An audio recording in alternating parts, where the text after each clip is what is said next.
Welcome to the Red Dad Podcast, where we'll be exploring the trials and triumphs of being a father, men's mental health, and any other topic that inspires us to be rad. Through a series of interviews, your host, Jace Kelly, will be discussing and discovering the best ways to become a rad dad.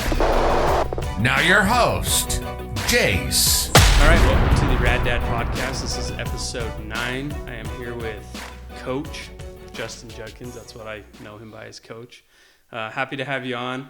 So when I first created this podcast, I had a list of about 15 guys that I wanted on. You were on there. Right on. So I'm glad to have you on episode 9. An honor. You made it in the top 15. Hey, thanks. In no particular order, but happy to have you on. So just to get into it, tell me a little bit about where you grew up and like your upbringing. Okay. Kind of dive into that. I grew up in northern Utah, so Tree Mountain, just Okay. about a half an hour south of the Idaho border. And just grew up out in the sticks and went to high school at Bear River High School. So, and then after high school, I went to Ricks College. It was Ricks back then. Now Yep. It's BYU Idaho. Went to school there for 2 years and went on my mission after that. Came back and then I went to BYU for a couple of years. So, and then I wrestled all through high school, wrestled all through at Ricks, and then also at BYU. So. Oh, Rick's, okay, they had a program then. Yeah. Yeah. We had a really good program. Yeah. Yeah. Okay. And so when you came back off your mission, you didn't go back to Rick's, you went straight to BYU. Right, because I'd already had 2 years of eligibility at Ricks before Gotcha. my mission, and then I came back and went to BYU. Yeah. So Tremont's still a pretty small town, right? Yeah, really small. Yeah. So as far as high school, did you guys have like a full team, full lineup? So we were one of those little schools, but it's like a farming community, and Yeah. wrestling was kind of I mean, we didn't have a very good team. But we had a lot of kids that wanted to wrestle, and so we had a full team. Yeah. I mean, they were 3A at the time. Yeah. But, the biggest division was 4A, so. Gotcha. And farming, man, that transitions really well into wrestling. Yeah. Right. Yeah, a lot of kids that know how to work, Yeah. So, with athletics and then school and everything, did you have a job? Like when you're in high school, did you work a job? Yeah, I cleaned horse stables. Yeah, and then after that job, as I was like a junior, senior, I there was like a garage, kind of like a service station. Yeah. They actually had it was a full service station, so people would pull in, and I'd run out, fill up their gas tank. There's not very many places like that in There's Utah not. anymore. So I don't know that there is one in Utah anymore. clean off their windshields and check their oil and Yeah. fill up their car.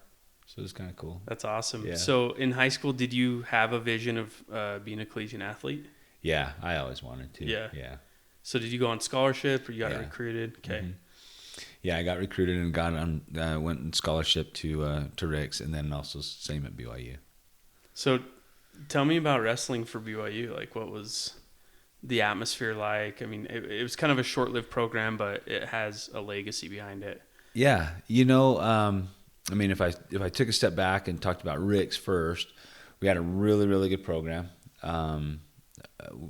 They were, I think my freshman year we placed 9th as a team at JC's junior college, and then I want to say my second year there, because we had several guys. We had a couple of us that were in the finals. In fact, I was on the same team my sophomore year with Rulon Gardner. So he was our heavyweight, Yeah. and we both made it to the finals that year. But I think that year we placed 5th as a team. Yeah. And then I went on my mission and then came back to BYU.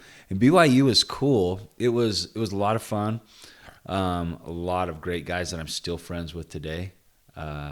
And a few of us were married. I was married at the time, and then like my second year there at BYU, I had a son.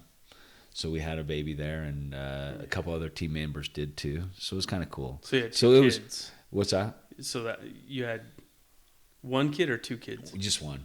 Just the but one. a couple other teammates had babies too. Yeah. And Oh so my gosh. it kind of put us in a different classification, if you know what I mean. Not classification, but a different friend group, I guess you could say. Yeah, and probably a different mindset and time Yeah. management. I mean, Yes. so how did you balance being an athlete and being married? It was really, really hard. Yeah. To be a student and an athlete and a father and a husband. Yeah.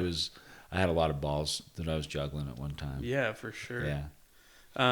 Did you feel like when the wrestling season rolled around, like, did you have to really hyper focus into that and take time away from other parts of your life, or? Yeah, I did. And in college athletics, it's obviously it's almost like a business. Yeah. But it's I didn't work at the time, so my wife was working, and so. Yeah, and college wrestling, I feel like it's a little bit different.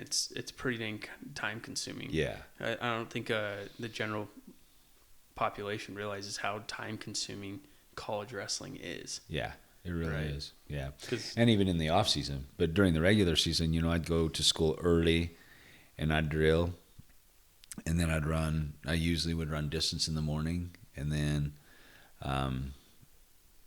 I'd have practice after classes, and then after class I'd usually run some sprints and stuff on my own and try to fit in a lifting session during the day too. So it was tough, but I was putting in like 5-6 hours a day just working out, and between practice and my own workouts and That's stuff. crazy. Yeah. So when did you find time to eat? In between classes, but I had to But cut weight, so I didn't have to. But you I didn't couldn't eat very much, but You ate some ice cubes. But yeah. That's cool. And what were you studying? At the time, I was studying exercise science, Okay. and then I changed my major. So at what point did you decide you were going to go into education, and at what point did you decide you wanted to coach? That's a really good question. I always loved wrestling, and I was worried that I wouldn't make enough money as a school teacher, which is a valid concern. Yeah. And so I went into business out of school. I just got a job, and then I was, in fact, I was doing refinances on mortgages, and I just thought, man, I just miss it so much. Yeah. And I had a degree in English, so it was a degree that I could teach classes with. And so I made some phone calls, and Springville High School hired me as an English teacher and a wrestling coach, and started coaching there. I coached at Springville High for 5 years, and then I went to Maple Mountain and coached there for 10 years. So did you have I guess you later got a teaching certificate? Yeah, so I had a degree that I could teach with, Mm-hmm. and then they did what was called they have a program with this through the Utah State Office of Education that was alternate routes to teacher licensing. And if you had a degree that you could teach with, which I did with English, and then I just had to take some supplemental classes to get my endorsement, because Gotcha. my English degree, I had actually had a technical writing emphasis instead of a teaching emphasis. And so I just had to take a couple classes that makes sense. that made it so that I got my Yeah. teaching endorsement. So walk me through making that decision, because it's a well-known fact that you're not going to go be a multimillionaire, working as a teacher. Right. So I guess from an outside perspective, I see you kind of gave up some financial gain for something that you desired and made you happy. Exactly. Yeah. And at the time with the mortgages, it was like I'd have some months where I'd make really, really, really good money, and some months where I didn't. So it was up and down. And so the thought of being able to do something that I loved and having something that was just more consistent budget-wise. Yeah. And we didn't have great insurance at the time. That's a big one. So that was a big one, Yeah. Having the insurance, having just something that was steady, and being able to do something that I really loved. Yeah. Was it, did you feel trapped? Was there a point where you're like, I'm just not happy? Or was it more like, I just want to be in the wrestling room? I miss wrestling so much. Yeah. Yeah. I had done it my entire life, and it was just such a huge part of my life that I missed it, and I wanted to be able to coach, and I helped a team. I helped my high school team after my mission for just a year, and I was an assistant coach there. So I kind of got a taste of it Yeah. after I got back from my mission and before I went to BYU. So I had 1 year there, which really was my redshirt year. But So did you?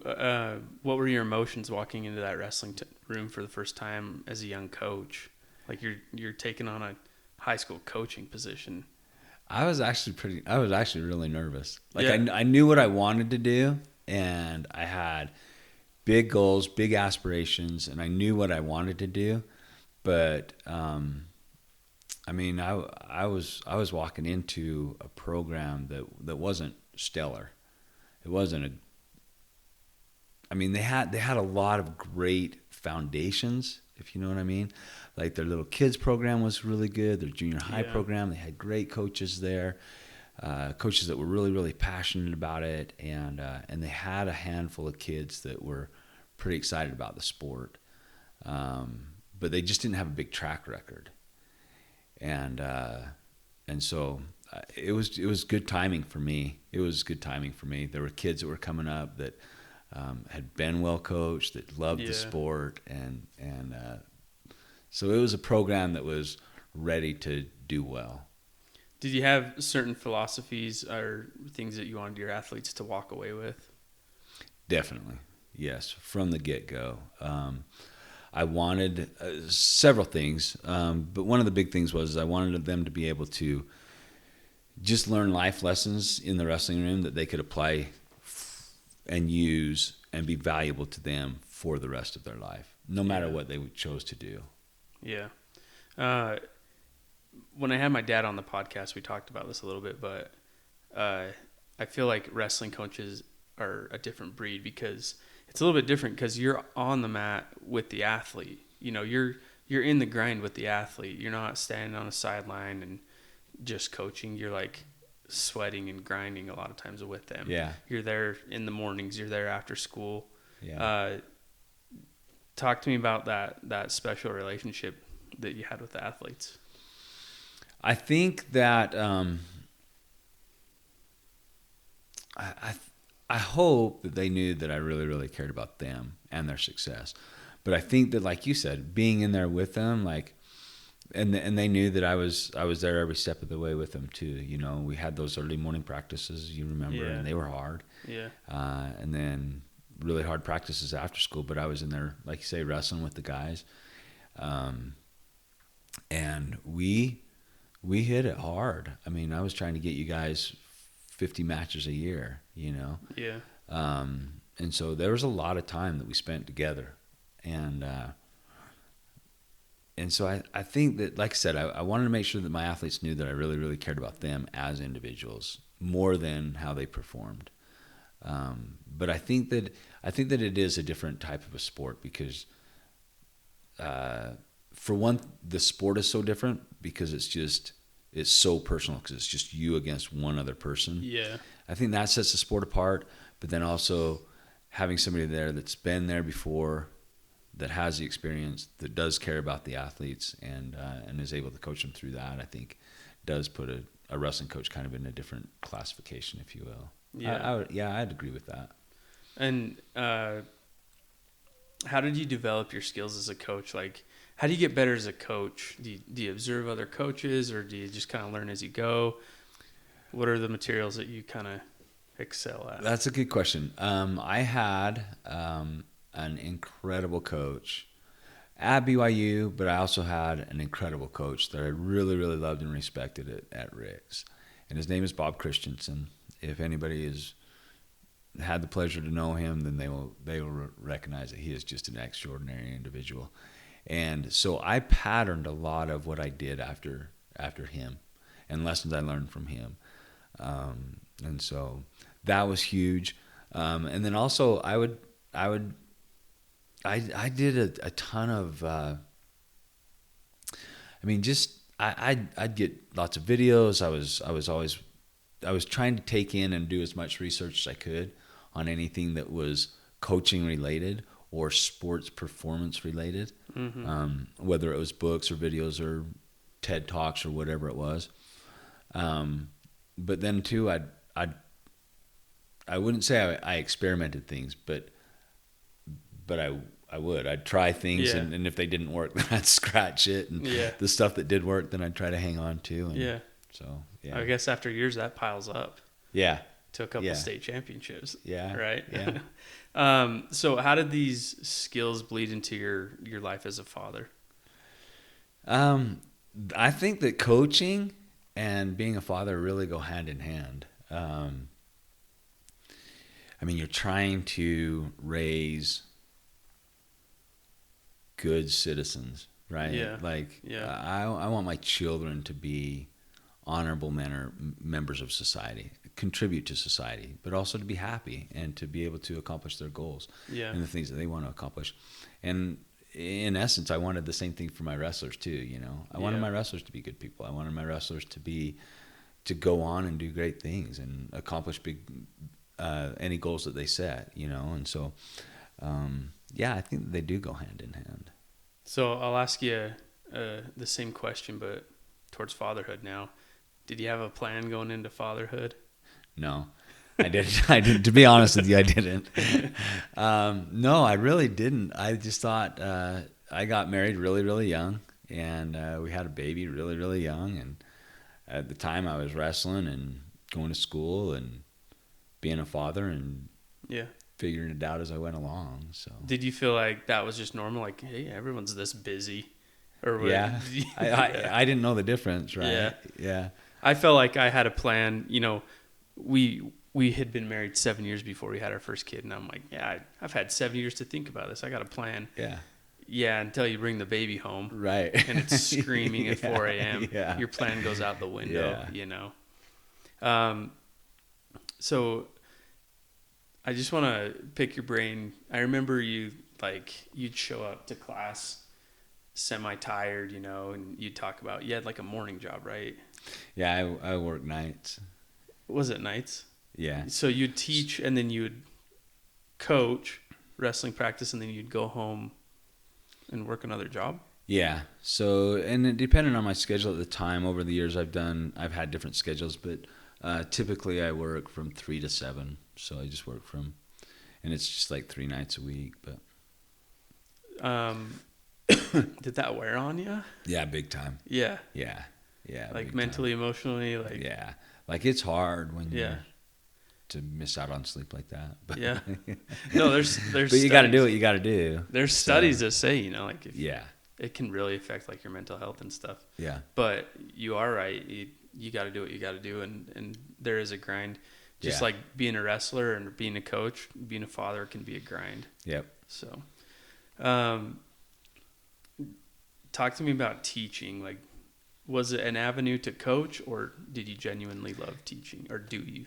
I guess you're still You know, teaching. I do. But my dad and I used to joke, and I think he was probably the first one that said it. But he says, you know, he says, I think you coach for, you know, $50,000 a year and teach for $2,000 a year, you know. But Yeah. I mean, that's not really how it was. But Yeah. I was there because of coaching primarily. Right. And that was my focus and my love, my passion. But I do enjoy teaching. And when I first started, I taught all English classes, and now I teach all weight training, advanced conditioning, and fitness for life, and PE stuff. Yeah. And that's a passion of mine. I've always tried to stay healthy and fit, and have a fit lifestyle. An active lifestyle, and so that's a passion to be able to be in the weight room with students, and then the students that are in my advanced conditioning classes are all athletes for the school. Okay. So even though I've retired from coaching, even though I'm not coaching right now with wrestling, I'm still working with athletes and trying to get them in shape for their season, and so it's still a passion of mine. So yeah, so I do love teaching. Yeah. But it was being able to coach that drove me to start teaching. So, what are your thoughts on being physically healthy as you get older? Because you still work out, right? Yeah. Like a lot of guys your age give it up. Even my Yeah. age, you know, I'm 30, and it just seems like trying to balance everything, physical fitness goes out the window pretty quick. Yeah. Well, and I think that's it, right? You've got to make it a priority. Yeah. You know, and it's got to be a priority to an individual to be able to do it. But I think that it's so necessary, you know, with everything that's going on in today's world, just like you mentioned, from a mental health aspect, I think it's huge. From a longevity aspect, it's huge for being able to be prepared for anything that life might throw at you, whether it's physical or mental. I think it's huge. So is it true that once you've wrestled, everything else is easy? If you want my honest opinion, I think so. Yeah, I agree with that. And I think because it is, I mean, it's so hard, so demanding, not only physically, but really mentally. And I think that once you've been able to not only show your body that your mind is in control, but also control your mind, man, you can accomplish anything. Yeah. Katie and I have had this discussion. You know, we want our kids to learn how to do hard things. Yeah. And one of the most straightforward ways to do that is put them in wrestling. Yeah. You know? Truly, because where, you know, like when I grew up, those hard things were all around us, right? Like, just, I mean, no matter what the temperature was outside or what the weather was outside, the horses still had to be fed, the cows still had to be fed, you know, all that stuff still had to get done. And my kids don't have that, you know. My kids don't really have anything hard unless I create it for them. Yeah. And so I think that you've got to look for things that make it that way, and wrestling is one of those things, probably one of the best things, because the workouts are grueling. It's a mental grind. Yeah. And to be able to face off against somebody else that's trying to, you know, that you're basically in a fight with, then that's a hard thing. So yeah. Man, I can look back on so many wrestling practices where during the practice I was like, this is hell. I hate this sport. But then I'd sit down at dinner that evening and I'd be like, I did that. Right. I went through that. Right. And I'm going again tomorrow. Yeah. You know? Yeah. And having that sense of accomplishment, you know, those little wins, even just with practice, not even going into matches, right, was a big deal. Yeah. And it's kind of shaped the rest of my life. Like there was times serving a mission, you know, thoughts pop into my head. I want to go home, or being a dad's hard. Yeah. Those skills I developed as a wrestler have just bled into my adulthood. They echo for years, you know, so it's really cool. The other thing Katie and I were talking about, just the sport of wrestling and the lessons we learn and stuff. And I was telling her next time we go to a tournament to observe the relationship the athletes have with their coaches. Like in wrestling, you'll see like an athlete run up to his coach and put his arm around the coach, and they'll like talk, they'll roll around on the mat, just joke around, you know? So, I think there's high school students that may not have that relationship with an adult in any other place. I would agree with that. Yeah. So how did you manage your attention with the top athletes that were winning a lot of matches and these first, second year athletes that just weren't there to win a state championship? You know? Yeah. And I think that's a good question. I tried to spend time with and be able to talk to each kid at practice. You know what I mean? Mm-hmm. And so, and as coaches would be making the rounds and helping each group of guys. But I hope that those guys that were just on the team and never had a hope of, I mean, I had guys that hardly ever won a match, but I hope that those guys knew that they were just as important to me as the guys that were winning 2 or 3 state titles. Yeah. You know, and it I don't know. It's hard. It's a hard balance. There's, you know, when you were there, we had I think probably 50, 60 kids on the team, and 3 coaches, maybe 4 coaches when you were there. Yeah, 4. And so, it's hard. Yeah. But the cool thing is because we are going on all of those wrestling trips, and you're at a 2-day tournament, you know, 8 times, 9 times out of the year with those guys. Yeah. So there are a lot of times to kind of like where we're not actually practicing, we're not actually wrestling, but we're driving out to Reno, or we're at a tournament, and you make friends with the bus drivers at that point. Yeah, exactly. Right. You get to know the kids. You get to know the guys. Yeah. And you just, I mean, I have great memories. So yeah, a lot of good times, a lot of good fun times. But kind of to go back and answer your question, I think that there's a lot of times that the season allowed me to be able to get to know the kids on a personal level. And I hope that I made it so that all of the kids knew that I really cared about them. So that's awesome. I like that a lot. Have you seen a shift in high school age kids' mentality in the last 10 years with technology coming back? Dramatically. Talk to me about that. What have you noticed? What are you asking for specifically? With technology? Or just with resiliency or resiliency, mental toughness? Yep, all of it. Work ethic. Yeah. In the 15 years that I coached, I can definitely state that I saw that I shouldn't say that the kids wouldn't work as hard, because they still would. But I think that it's interesting. I think that injuries were more prevalent, and I think that was more of a mental thing. Really? That's my own opinion. That's interesting. But I think that injuries were more prevalent in more recent years. Kids aren't as tough, and they think that something that they don't know how to wrestle through an injury. And I think sometimes they would get a bump or a bruise, and they would think that it was an injury, and so they think they're hurt, not injured. Yeah. And rather than just being like tough enough just to deal with the pain and still wrestle through it. So that was one thing that I noticed. And with students now that I see,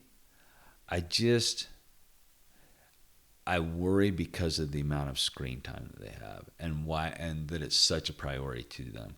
I have kids in class that I can't get them to get off their phones. Yeah. I teach a class with adaptive PE that is with all of the special ed kids in the school, and so I have the special ed kids in there, but then I have peer tutors in there, and the peer tutors it's like pulling teeth to get them to get off their phones to help the students that they're there for, you know. And so I think that I'll be honest with you. I have a 15-year-old daughter, and I won't let her have her cell phone. So we have one phone at home, but she doesn't have her own cell phone. And I'm probably like the worst dad in the entire world. Yeah, that's like social suicide.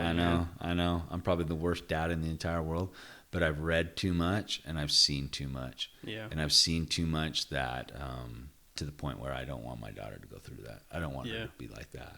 So see, to put it into perspective, my senior year, the very end of my senior year, the iPhone 1 came out.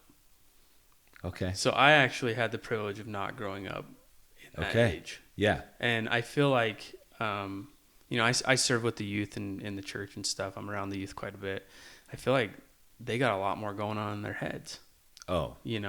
All the, man, you talk about peer pressure. We always heard the word peer pressure, but now they get it at school, and then they go home and they scroll through their phone. They can't escape it. They can't. They can't escape it. No, they can't. And I don't think they have learned, from what I've seen, they don't have the discipline to turn it off or stay away from it, or they can't. That's what it comes down to. They just can't. Yeah. And they've got the whole world there in front of them, and we all know the dangers of what that can lead to, and what's there. And I think it's too much for young minds that haven't fully developed and haven't fully developed the ability to make sound decisions. Yeah. So on that topic, what do you have any advice for parents, like what they can do? Take their phones away. Don't give it to them. I would severely restrict their cell phone. I mean, first of all, you got to understand, I'm old school, and I grew up without a phone. Yeah. And but I'll be honest, my 15-year-old daughter doesn't have a cell phone. I have read a lot. I have studied a lot. I have researched a lot about it.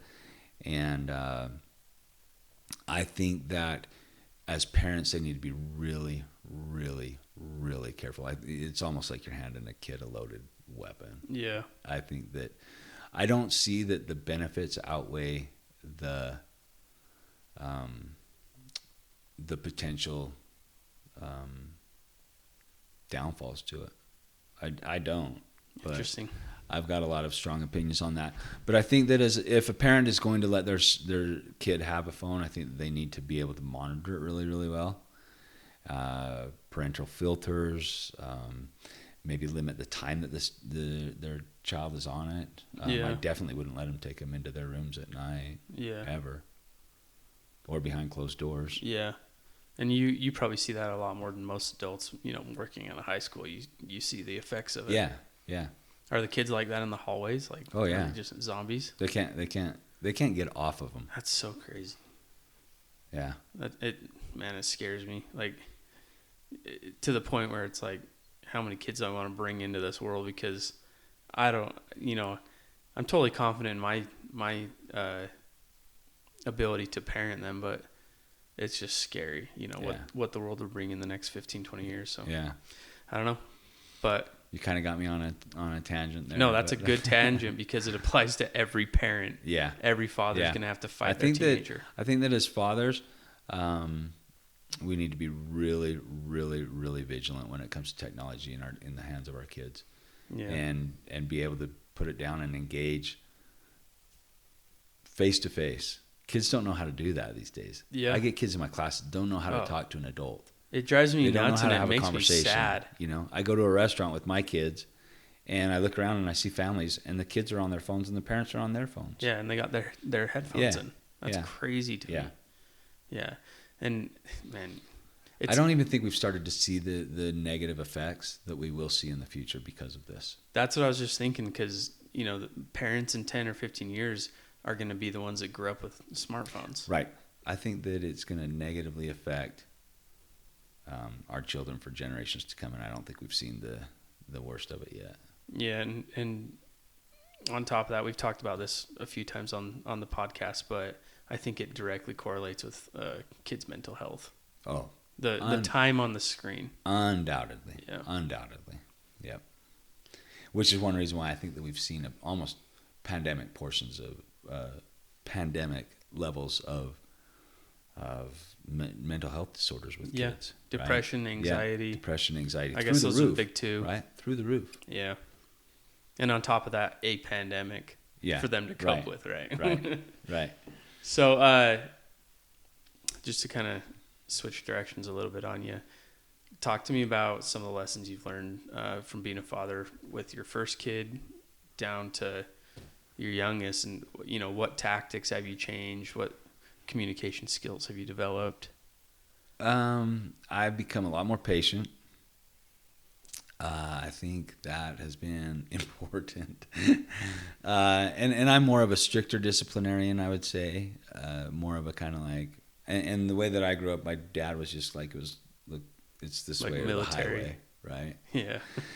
And like I say, really old school. I think that I've become more patient as time has gone on. And I've started to teach. My wife has done this forever. She's taught for like 12, 13 years in our school district. She teaches a love and logic class. That's a parenting class. And so I've started to help her with those. We've been doing them online since the pandemic.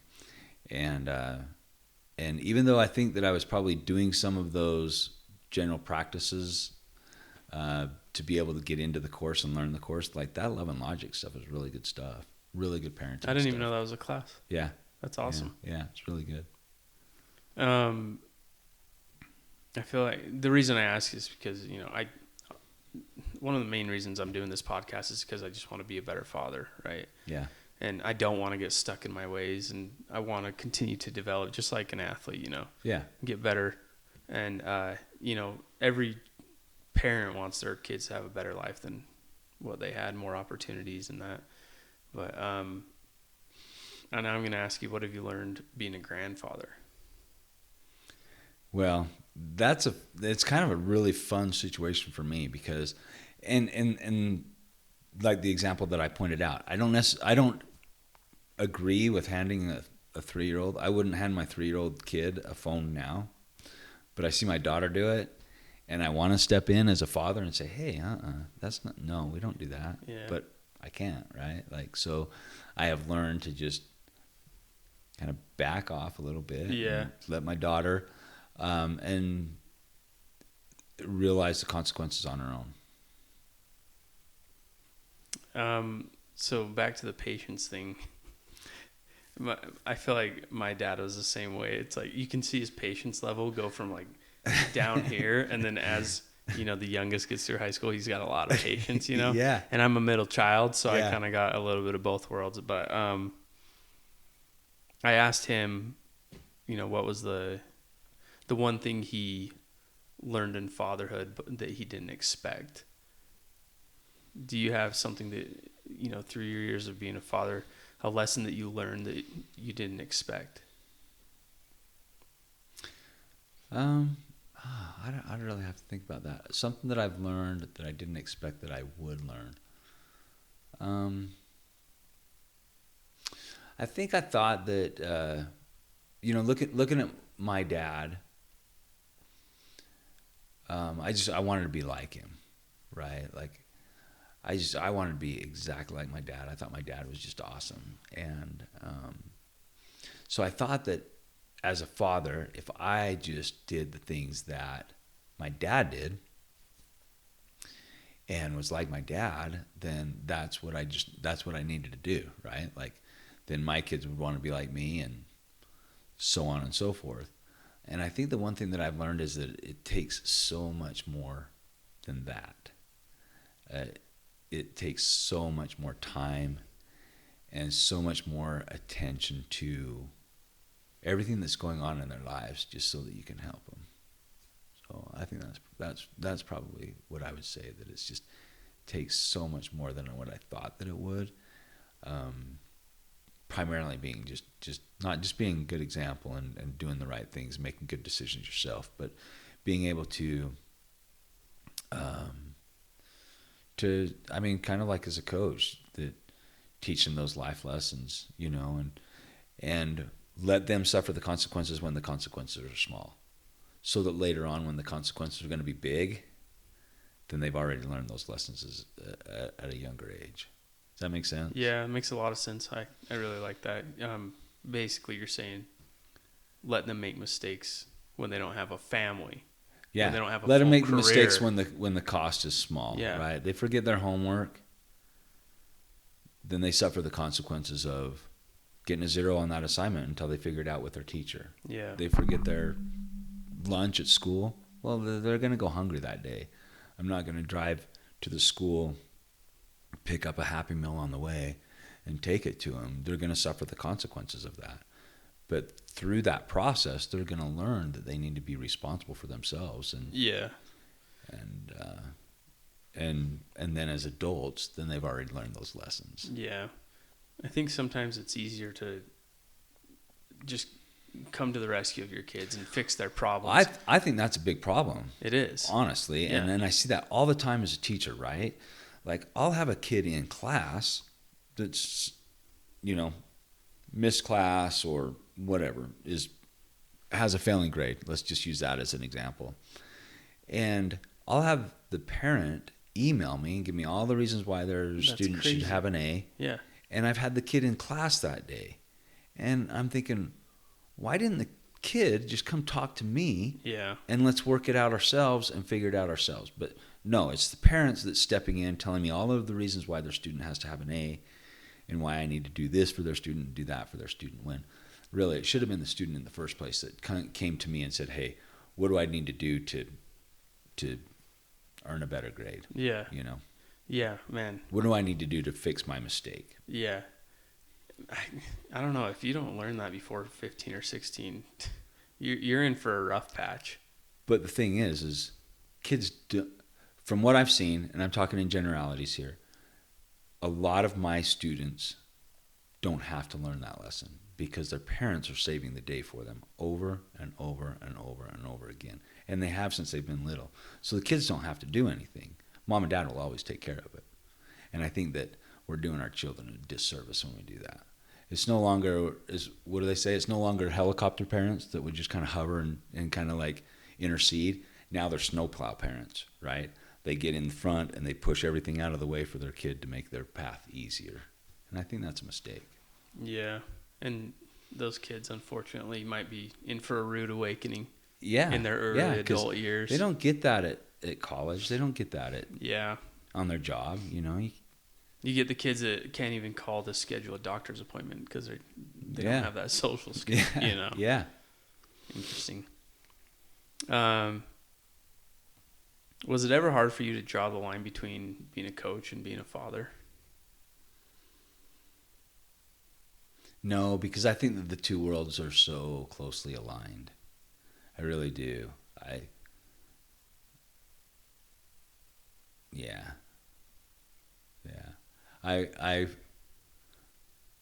I'm probably really like when my kids would spend a lot of time with me. I had my daughter that I mentioned. She was my manager for 4 years, so we were together all the time, you know. And I probably am a lot the same way at home as a father as I am as a coach.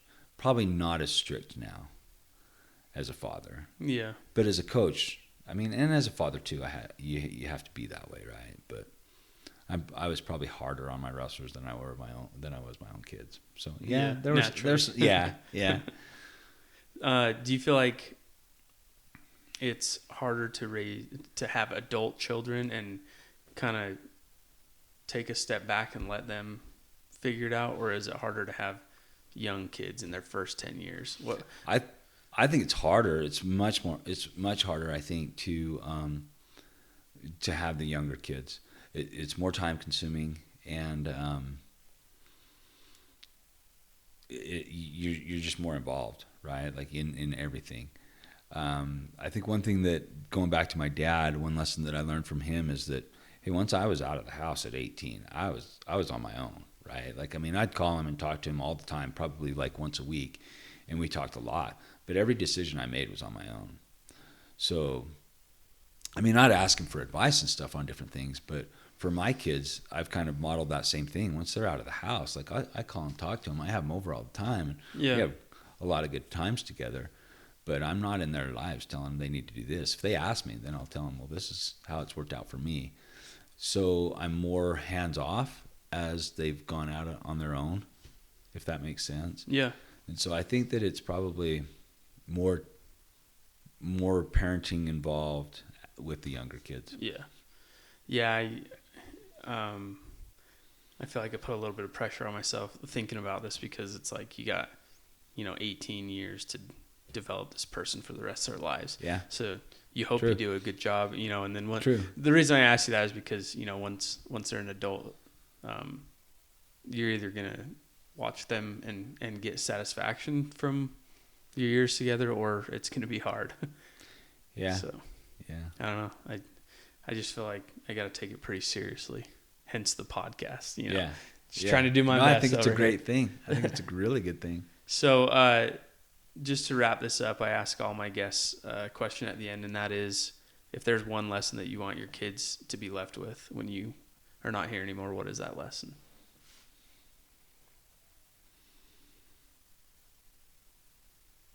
I think maybe two things. One, the thing that I learned from my dad passed away a couple months ago, and on his headstone we're going to put, and this is something that he taught me ever since I was young, but life belongs to the aggressive. So I would say life belongs to the aggressive. Anything that you want to do, you can get, but you've got to work really, really hard for it, and you got to get after it. And the second thing that I would want my kids to learn is that every decision comes with consequences. Come with every decision, and sometimes, and when we make good decisions, then we have good consequences. When we make bad decisions or poor decisions, then we have poor consequences. That's awesome. I love that. Thanks for sharing that and sharing your knowledge.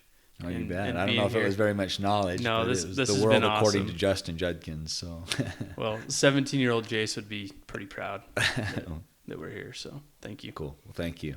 Cool.